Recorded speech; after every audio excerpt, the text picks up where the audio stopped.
আলহামদুলিল্লাহ, বাংলাদেশের এয়ারপোর্টে নতুন সিস্টেম, আমরা সবাই খুশি। এটাই ছিল আমাদের আশা, স্বপ্ন।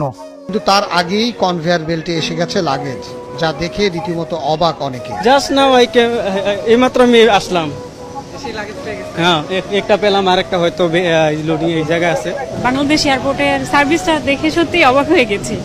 এত কমপ্লেন শুনি, কিন্তু আজকে আমরা এখানে এসেই দেখি যে আমাদের লাগেজ অলরেডি চলে আসছে।